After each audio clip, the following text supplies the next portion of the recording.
What's going on, guys, and welcome back to the channel. Today here on Drewski's Trains and Travels, we are in the town of Temple, Texas. Now, Temple is primarily a railroad town.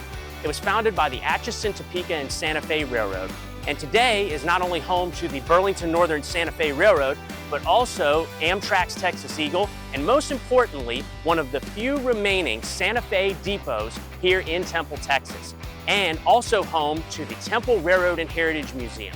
And today we are going to take you guys on a full tour of the Temple Railroad and Heritage Museum in all its glory and all its history. So let's go have a look. So here we are. This is the main lobby of the Temple Railroad and Heritage Museum. This was originally the main lobby for the depot. And this is where the Railway Express Agency and all that stuff was down here originally. And the ticket counter here has a real elegant, very, very elegant feel to it, which I really like. And there's a rock train that stopped. It looks like we have a little bit of a collection of tin plate and maybe some post-war and even looks like some march stuff. Yeah. Oh, that's pretty cool. The Overland Express one. I'm sure that's very much fantasy, obviously, but it's pretty cool. I don't know if it's fantasy or not. There's a pretty good chance it is, but I'm not sure. Looks like that rock train got moving again. Yeah, that was odd that they kind of stopped there. No telling what that was. And then there's one of the original baggage wagons. Railway Express Agency.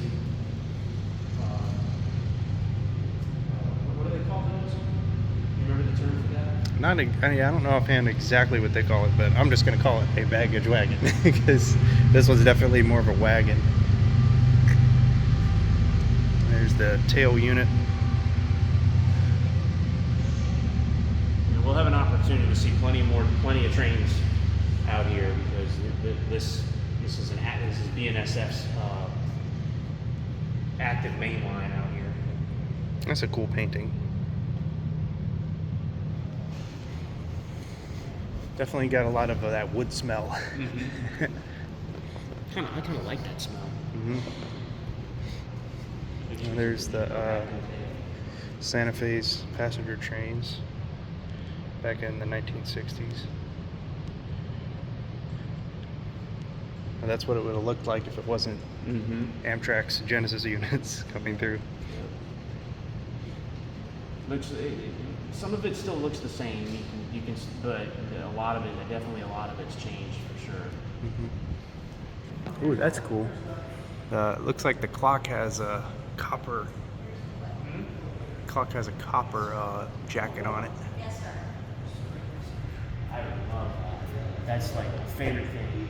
One of my favorite things here at the museum is that Santa Fe Super Chief emblem. So that was on something originally? Was that on a I don't know if it was on something, maybe? but I know that emblem was on all the engines and right. the passenger cars and stuff like that. But I just like the look of it. Yeah.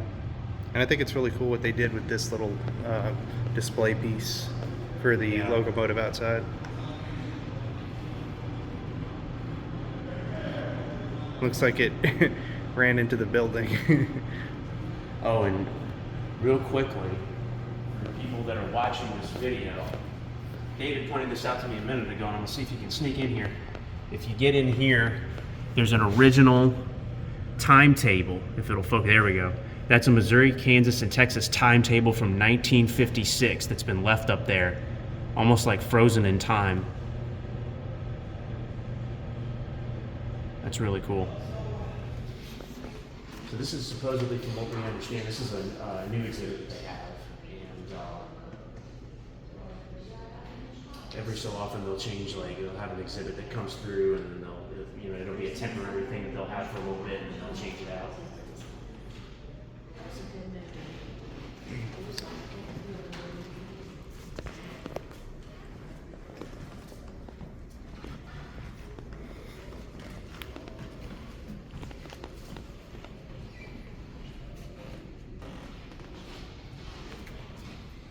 Looks like Marilyn Monroe.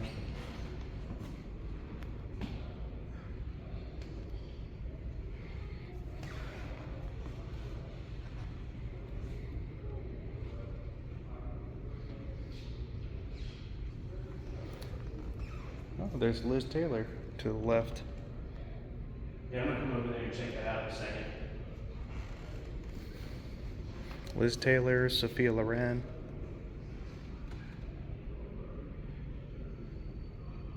Elvis Presley.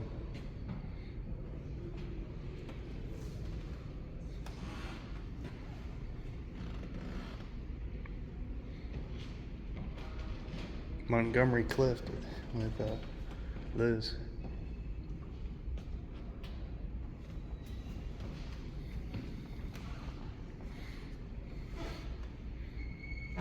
And they have Rex Harrison, and then there's Doris Day as well. Oh, wow.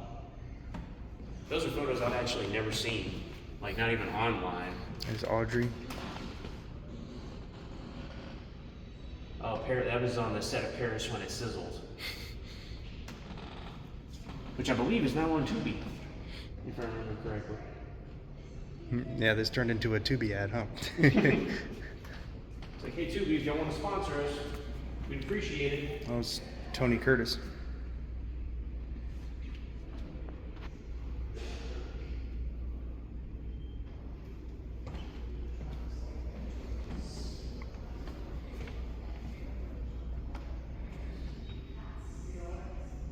I always did like Audrey Hepburn. And I'm sure love Tony Curtis. Love his films.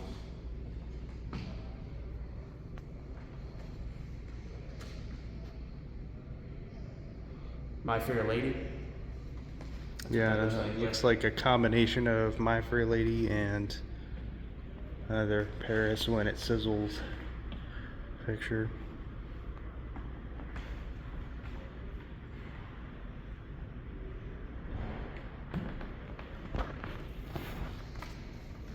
Oh, there's Natalie Wood.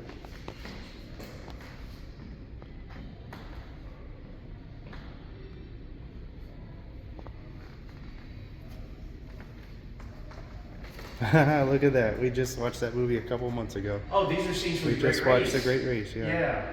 I was like, I That didn't was a crazy movie. I didn't see Jack Lemmon at first, and then I saw this picture, and I was like, I believe I just saw that. When I saw this right here, when I saw the pie throwing thing scene, I immediately recognized it. I'm like, that's got to be The Great Race. And this is from one of the fencing scenes, I guess.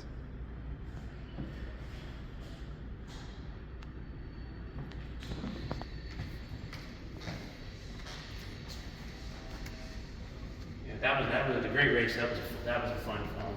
A movie called Rosemary's Baby. I've heard of it. I don't think I've ever seen it or seen any of the actors in it.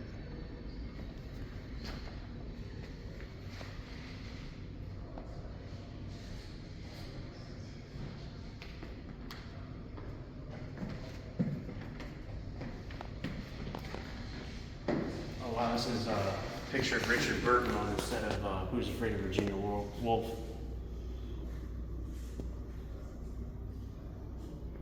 That's cool. Liz Taylor with Liz. You can see Liz reflected in his glasses. Mm. That's a cool shot. Elizabeth Taylor and Marlene Dietrich.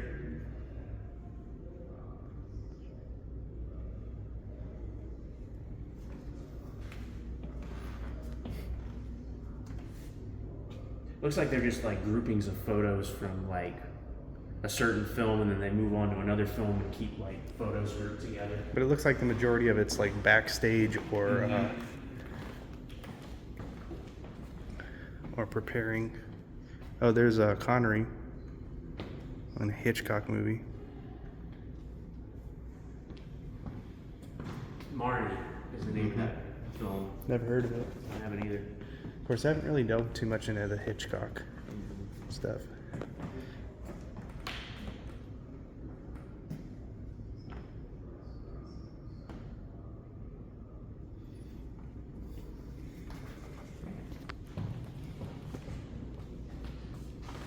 Oh, there's Kim Novak.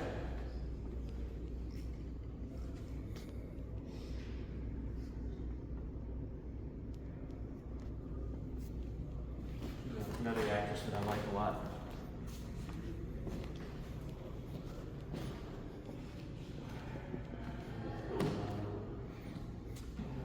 Oh, there's Frank Sinatra in Can Can alongside Shirley MacLaine.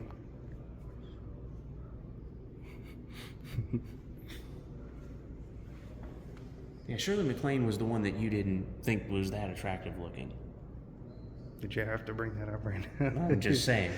She was the one that you didn't find was very attractive looking. At least Yeah, that's what you told me. I think I might be getting her confused with Shirley Jones too sometimes. Yeah, they definitely look very different. Rain Tree Country with Liz. Oh, this is cool. So this would have been stuff during the period, during the time in Hollywood and LA, it would have been done railroad-wise. The turquoise room, we saw a little bit of that the last time with, with the Galveston Railroad Museum. They had some of that stuff in the turquoise room. More China. More China. Still not Santa done. Fe, China. 2 weeks later and we're still not done. All the China. Or a week, sorry. It was a week ago. Feels like it's been a little bit.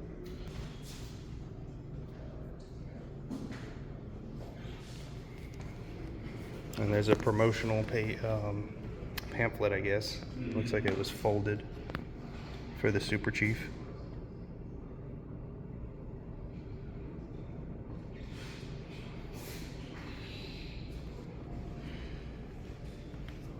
Cookbook.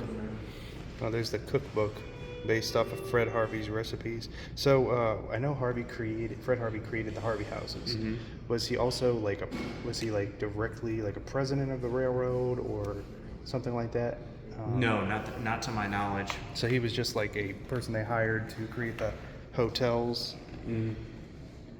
I can always look up some information when we're done with our tour on it, and I can put it in here.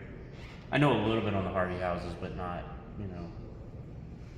tons and tons of information. Hobo code search.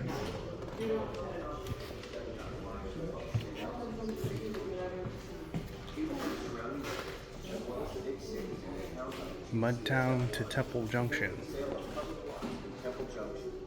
Despite concerns over the lack of a reliable water source, the sale was a success. 157 commercial. Those look uncomfortable. And soon 20 businesses sprung up across the new flooded hall. Temple had The Kyle Hotel. One noted success was the arrival of the Missouri, Kansas, and Did you Texas see the Missouri Pacific handcar right behind you? Yeah, I'll get to it in just a second. The new city also quickly became an agricultural center. In an era when cotton was king, the rich black soil of the central Texas prairie was a boon to the agricultural economy of the region. By 1890, Temple could claim multiple gins, mills, pump presses, and a variety. Wonder how long this video is. It'd be cool to see it from the beginning. Had significant impact on the citizens of Temple. Wow, they had a trolley. Early dirt roads often became They had a trolley. at times 15 inches deep, helping the city to earn the nickname Mudtown. It was not uncommon for people in wagons to become stuck in the mud. Despite being extremely well suited for agriculture, Temple lacked one essential ingredient for success: a reliable water source. After being unsuccessful with the establishment of the Temple Waterworks in 1883, community leaders, including W. Goodrich Jones, pushed for action to develop a system to get water into the river. By 1890, the Temple Water Company had constructed a 120-foot tall. So the ventures from the Santa Fe depot back in 1911, David. Unfortunately, That's where that came from. From this very depot. And that's some of the, some more of the Harvey house. Kitchen elements. Implements. Looks like, yeah, kitchen stuff, and then table decorations. And Oh, wow. yeah, the Harvey house. When we go outside, we'll show you where that was located. But here's a picture of it. So this is part of the hospital. So there was a hospital.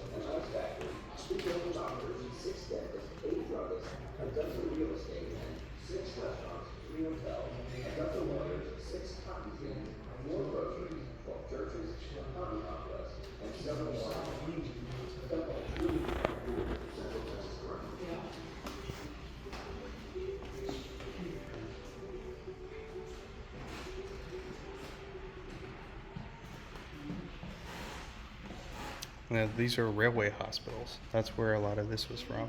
Okay, yeah, I don't know that I was able to check this out in depth when I came. Yeah, I didn't know railroads had their own hospitals. Very interesting. Yeah, neither did I. And this is some of But the doctors that are featured over there, that's where Baylor Scott and White came from. Okay. So they must have started the company and then it probably changed hands or something.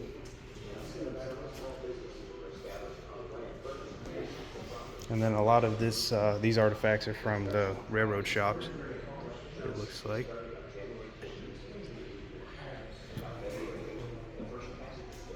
Yeah, and they're all ATSF. They're all Atchison, Topeka, and Santa Fe tools.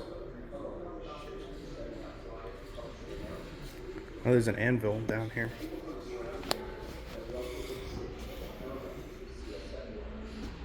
Wonder how much that weighs. Probably like at least 150 pounds, probably. Probably a pretty good bit. Let's just say that. Well, maybe like 75 at the least. Because I have picked up a section of rail before, like a short. It was like maybe 3 feet. Yep. So I would imagine it's maybe a little bit heavier. And that was like 70 pounds. Very heavy. Right.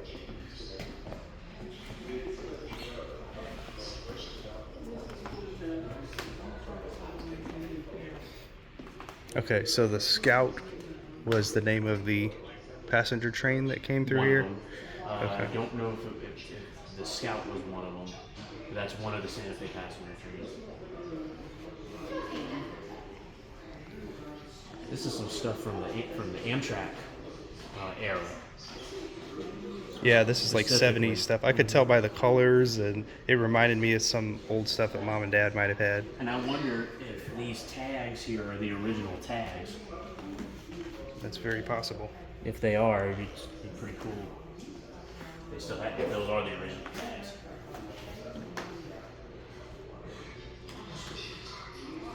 And one of the things that I always admired about the Santa Fe Railroad specifically was all their advertising that they did. I always liked the Native American touch that they had with all their stuff. Yeah. I think I think that's a really nice, definitely a nice tribute. Yeah, look at I think, is that pewter? It's either pewter or maybe, it's not silver, I don't think. Didn't hear about it. No. That almost looks like Aztec. Well, it's either design. Hopi or Navajo. Yeah. Which they were kind of closely related, though. There was probably they're two different nations. Right. But there was probably some genetic and familial ties, I'm guessing. More China, more Santa Fe China from the period.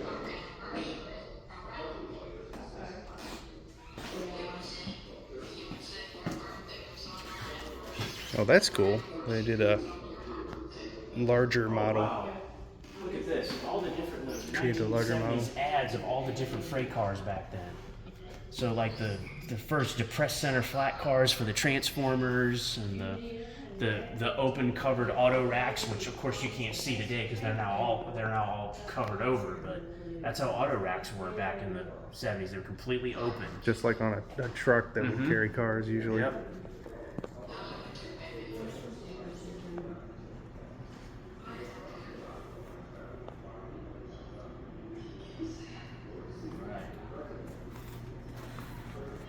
More Railway Express agency stuff.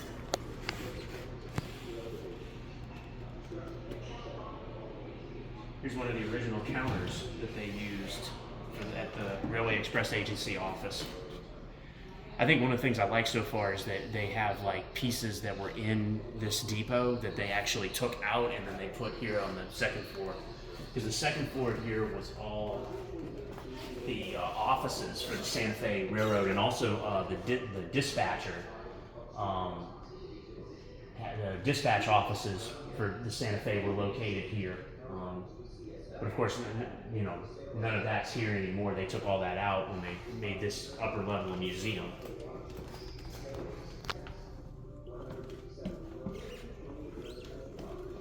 refrigerator cars. Loading ice into a refrigerator car. Mm-hmm.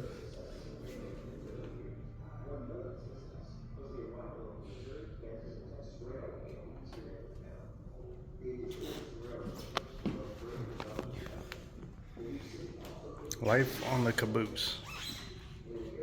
This was what I was telling you about the interactive exhibits, where like they like cut out sections of a car and you can see like what it would have been like.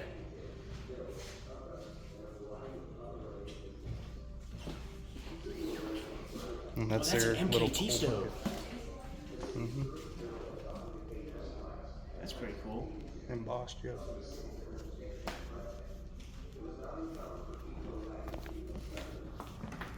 There's the conductor's desk.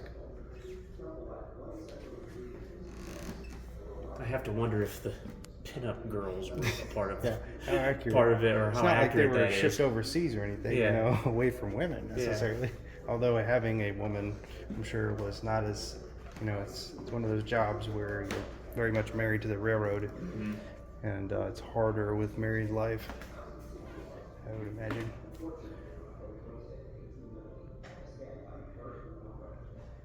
Picture of the cupola. He's probably dog tired.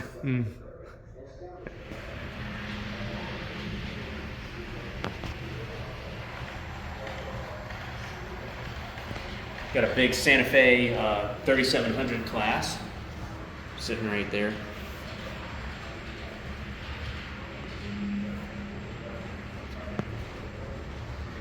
Oh, and a B&O wagon. There's a B&O round roof boxcar. Is that the one you have at home in Osceola? Mm-hmm. Yeah, I have a Detroit, Toledo, and Ironton DT&I one at home.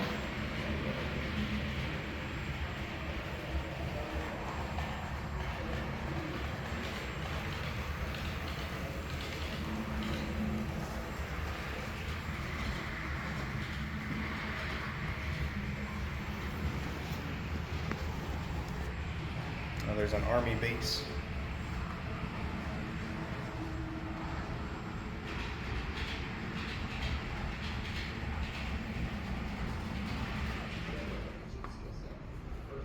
So this is the temple room. This showcases local and state history and objects associated with that. So hats. I'm trying to figure, how did they get their feet inside those tight shoes? That's a good question. It's so bad for their foot health. That's all I can think of when I see those. Well, it says that they were made of soft fabric. So they do stretch a bit. So obviously they had a little bit of give to them. Oh wow, look at those. Yeah, those are nice. That would be something to buy for the wife. Red, white, and blue go-go boots made of spandex. Nice. So this was like performers that would wear this, or? It doesn't say.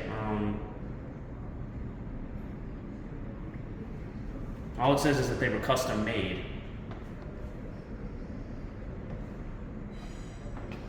So what you're seeing is the evolve of how like clothing and stuff was evolving from like the 1800s into the 1900s into the mid 1900s and so on.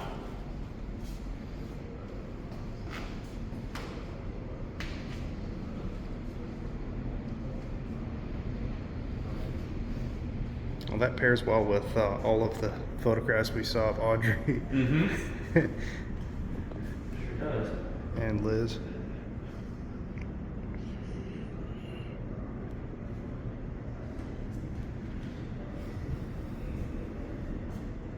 Yeah, these are pretty interesting.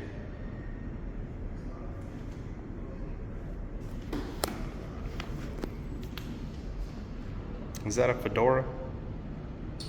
No, that is a Western brand hat called a resist ball. So it's essentially a cowboy hat.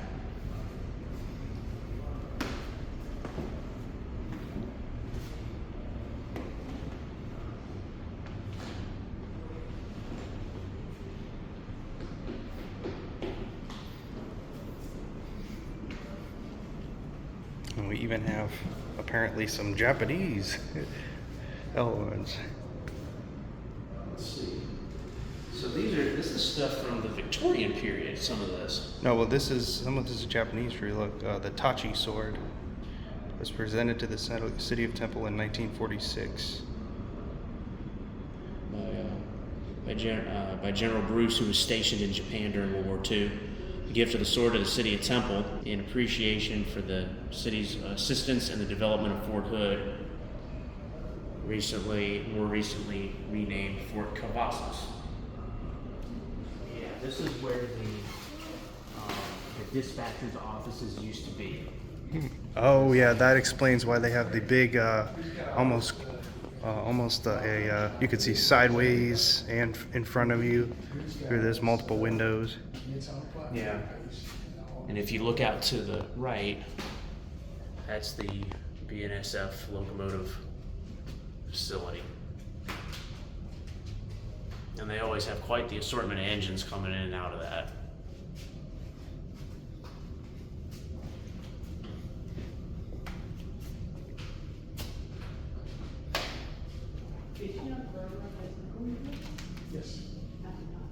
Union switches signal.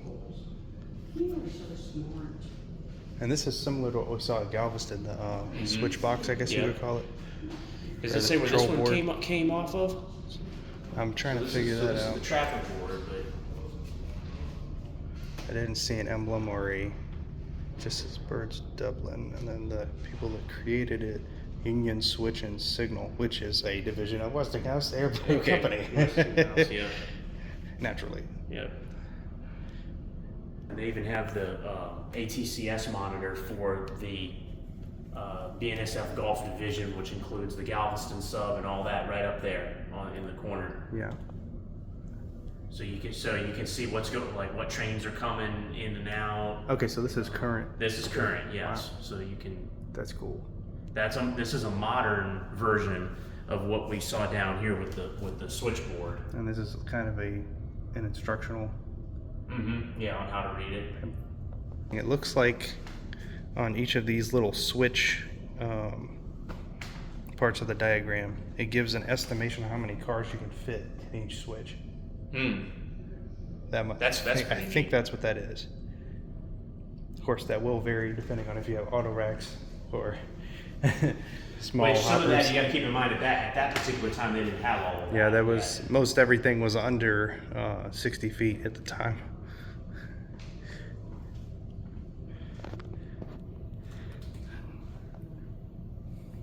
Dispatcher's desk.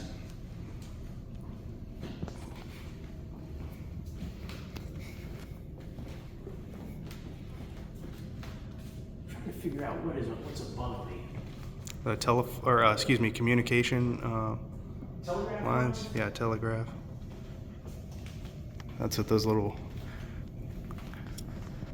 globes were meant to hold the wires. Yeah. So that's a. Oh, that's basically nice. just a representation, yeah. Like a safety jacket. Safety jacket from 1970. Train order hoops, we've seen those before where they'd lean out the window and grab their orders off of the hoop.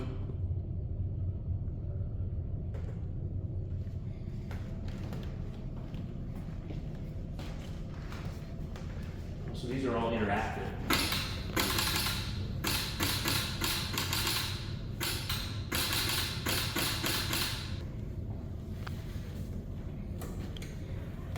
Okay, these are signal levers.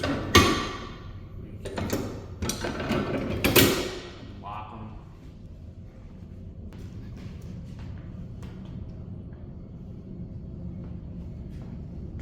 Well, that's a unique shot. Oh wow. This is pretty cool. Is that the blue and yellow? Yes, that's the freight scheme, the Santa Fe freight scheme on the F units. This is a picture of the Santa Fe Freight House, which is still around in Fort Worth. Of course, it's not a active freight house anymore. It's actually owned by, I believe, one of the universities out there owns it now, and it's now offices. But you can still go and see it, and it still has like the original Santa Fe, sign and all of that on Sounds like we have another train. Mm-hmm. Probably something coming from the locomotive facility. There's your air hoses.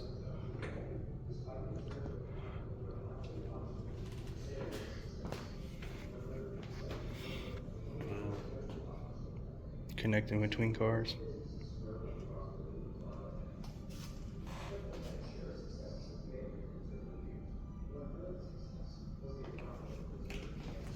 I didn't even notice. You even get to see prior to when they had a lot of the, well, before this was made illegal, you can see what the brakeman had to do, where he had to walk up there and manually apply the brakes with each car. That's what the roof walk was for, which they got rid of that years later just because of it being extremely dangerous for crews. So he would have to do that while the train was moving. Like as they were approaching their stop, essentially, or was it just? Well, for different reasons. Sometimes it was in case of an emergency or something like that. But they had to walk along the top of the roof walks while the train was moving to check on things, which is why the caboose also had a roof walk and a ladder. Yeah, without a harness And railings. So, but in the late '60s, early '70s, they outlawed that and got rid of roof walks on cars because it was no longer deemed safe.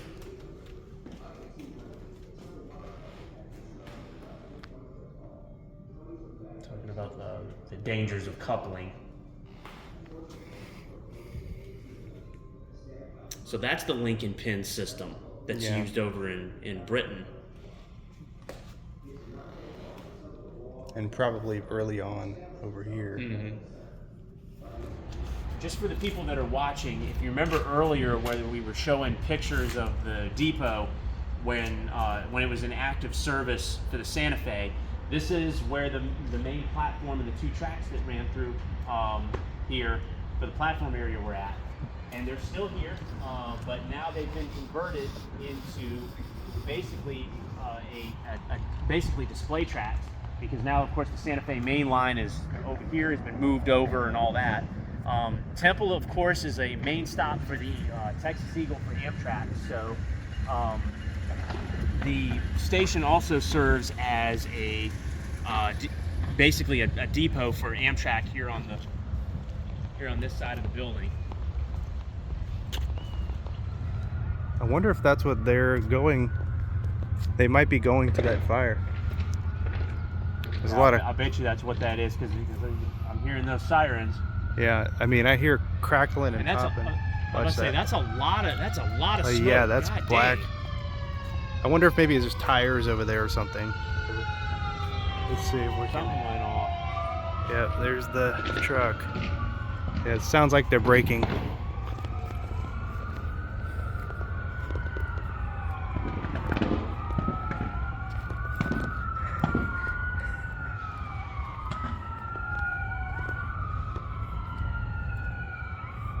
Yeah, that definitely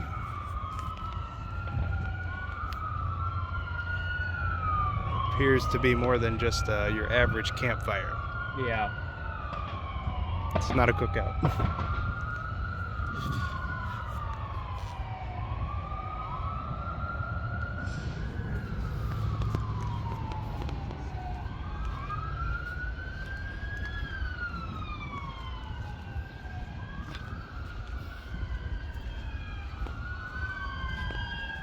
One of the things I like is you still have like the green shrubbery and the hedges and stuff like that was originally here with the depot when it was in active service.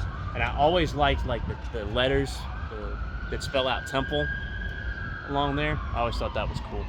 Like I said, one of the biggest things that I love about this entire thing is that they salvaged so much of the original depot and its architecture. The architecture of the depot is really great because it's Spanish style architecture, and in my humble opinion, this is one of the depots that is my personal favorite as far as like just from an architectural standpoint and interior standpoint. It's just, first time I saw it, I thought it was just absolutely magnificent, you know, because typically a lot of this style of depot you'd see out in the Southwest. And so it's kind of nice seeing a depot that has that southwestern style feel, that still is, that hasn't been modified as far as the exterior very much from its glory days back when it was actually being used by the railroad.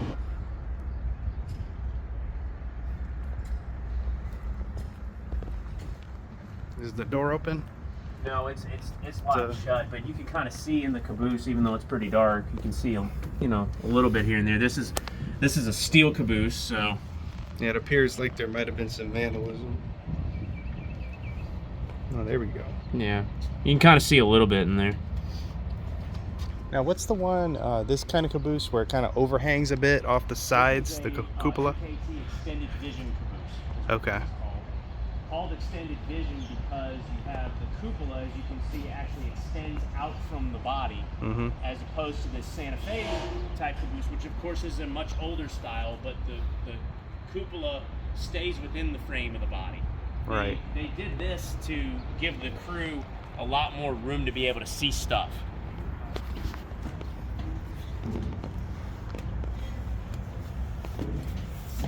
Oh, nice.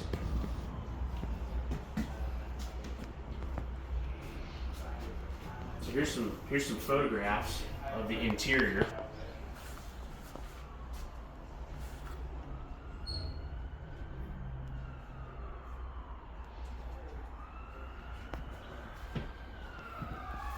The cupola is very different. Instead of being like we saw with the inside display where it's all wood, now you've got steel steps, steel frame, steel seats. And on the other cabooses that we've seen that are wooden, you remember how they used to have like two seats facing each other so you could like flip-flop if you needed to? These are a little bit different. Yeah, unfortunately the windows are... Yeah, the windows are all frosted over and dirty and all that, so you're not going to really be able to see anything, unfortunately. Well, it could be the type of window too. Yeah. Like a plexiglass or something. This is where the toilet would have been. Right there. There's a little wash stand that they would have. Oh, refresher cups. Yep. So it says usually there was water for drinking as well as for cleaning or cooking, and they were kept in separate containers. The shelf below held the water tank.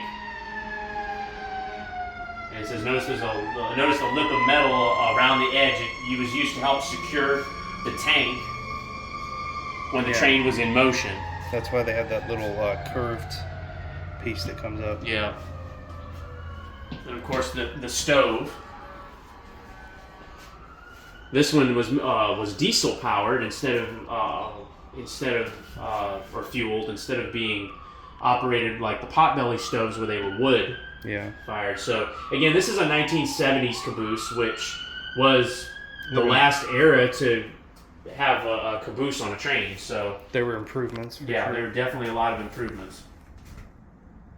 And this would have been this was the conductor's desk. This is where he would have done all his paperwork and stuff like that. Was that did that convert into a bed or something? No, I do not think so. Okay. Because it looks like there's a lot of cushion for a desk, but no, it's just the desk. Yeah, that's just the desk. This is Union Pacific box refrigerator car. They came off of, as you can tell with the MP letters, came off of the Missouri Pacific originally, and Union Pacific got it and then put their logo on it.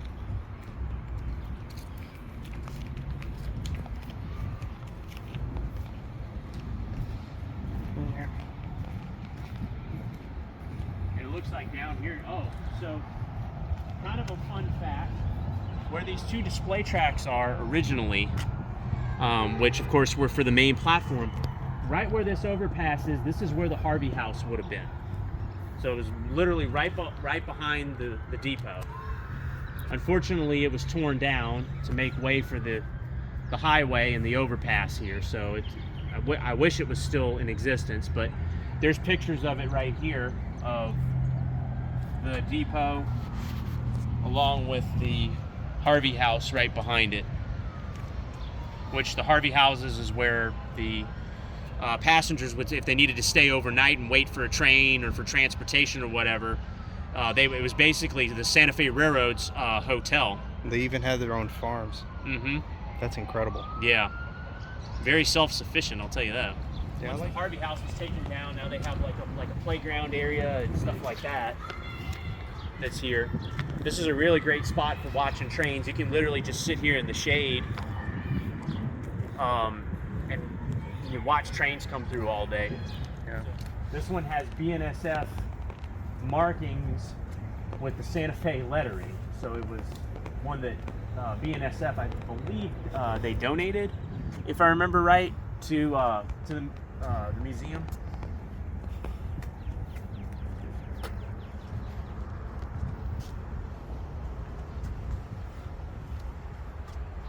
Unfortunately, it's been, it's left out here in the elements, so it's gone through a lot of weathering. The windows have all been boarded up. I wonder if the coupler cut bar still works. It appears it. Apparently, yeah, a little bit. Hasn't rusted over completely. Now this I always liked. So this right here, you stay right there. Mm-hmm. This right here was for the crew when they would couple up two locomotives together. This little platform they could pull this up or drop it down to be able to walk between engines and check connections. Mm-hmm. So that's kind of a cool little thing. I don't know if most people know that, but that's something that they still have even today on locomotives on both the front and the rear, for being able to couple two locomotives together. So kind of a cool little feature. Also, when you go down on any kind of display and they don't have anything to help you, always go down the reverse way of the way you came up. So go down backwards. Yeah. Don't ever try to go front facing, because you will trip and you will hurt yourself. One of the Santa Fe Pullmans and one of the Madison heavyweight passenger cars. Kind of see the difference between the two.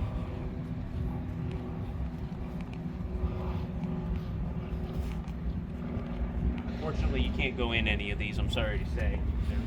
They've not been refurbished on the inside. Very different from the smooth side, the Pullman smooth side that you see over here.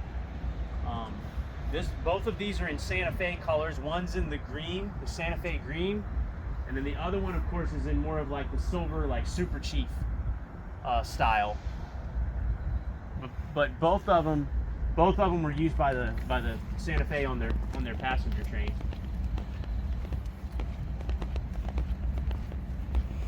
And this is a troop sleeper from the war. So this is one of the very few troop sleepers World War II troop sleepers that has survived.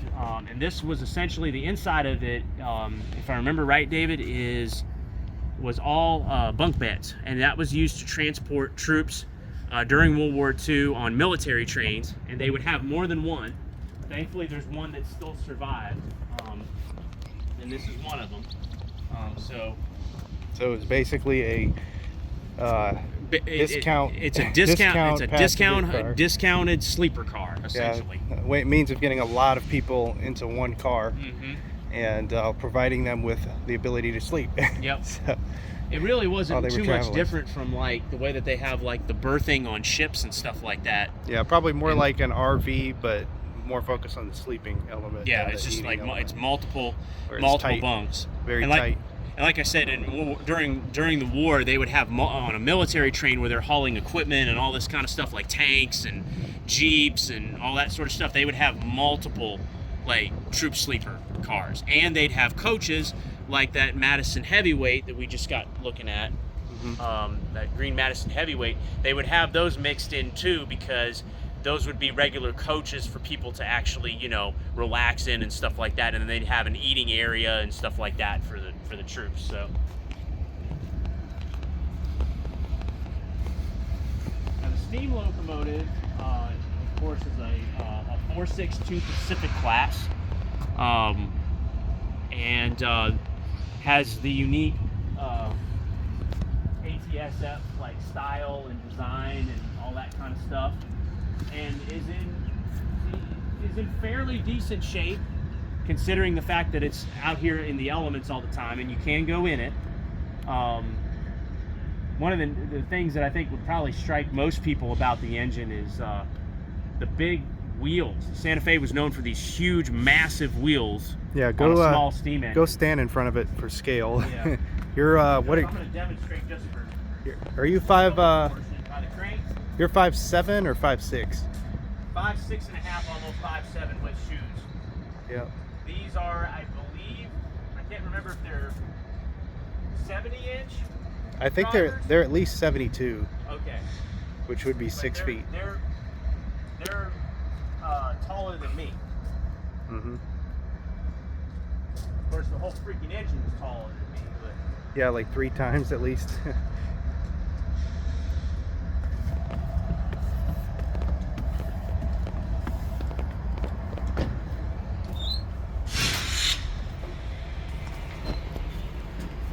But yeah, look, if you look at the cab interior, I mean, it's not bad. Not bad at all. Oh, they still have the brass air brake handle. And I believe this was an oil-fired engine originally.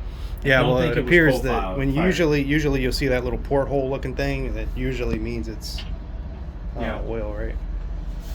But yeah, you have the fireman's position here with the firing valve. So it was definitely an oil-fired engine. And then all of the other valves and gauges that he would use for controlling the fire with. All of the, it looks like all the water glasses and all that on all the gauges and stuff have, of course, been ripped out. And one cool fact about this steam locomotive is that you can actually ring the bell on this engine.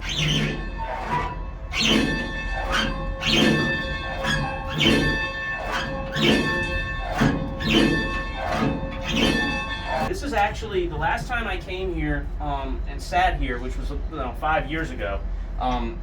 They redid the seats in here, which is nice. They painted them, and because the seats were looking really bad the last time I was here. So they did some cosmetic stuff, but yeah, you have your throttle lever valve here, your independent brake, and then your automatic brake or train brake, and then your forward and reverse controller with all the different teeth in it. Now that's your, so they do have a speedometer in here? Mm-hmm. That's cool. I didn't know they had speedometers in some of these steam engines, at least. Oh yeah. It's no wonder when you're operating a steam locomotive that you gotta lean halfway out the window, because as you can see, your visibility is very restricted because you have a long hood. But it's nice that they still have this engine in good enough shape to be able to like come in and actually check out. So look, it looks like it started in the Illinois division, and then it came to Texas in 1944, and she spent the rest of her operational life in service on the Santa Fe's Gulf lines between Kansas City and Galveston and Temple to Sweetwater. And So Temple to okay, so Sweetwater. this engine did operate here through Temple. Yep. Looks like the yard crew's out testing out some engines. A wild Norfolk Southern. Yeah, they got a Norfolk Southern with them appears today. Yeah. That's pretty rare up in here. Yep. Norfolk Southern doesn't own any trackage out this way.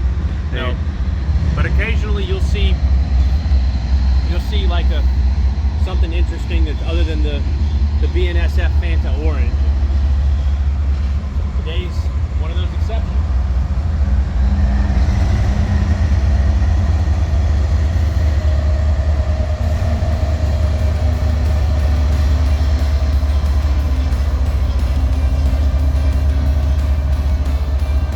So that concludes our tour of the Temple Railroad and Heritage Museum here in Temple, Texas. I hope you guys enjoyed seeing this museum and this beautiful Santa Fe depot as much as we enjoyed going through it. And if you're ever in Temple, Texas, out for taking train photographs or just with the family for the day, definitely come out to this spot and check it out. It's definitely worth a visit. If you enjoyed this video, leave a like, comment below, and subscribe to the channel if you haven't already. As always, guys, my name is Drew, and this is Drewski's Trains and Travels. And we'll see y'all down the tracks. Take care, guys.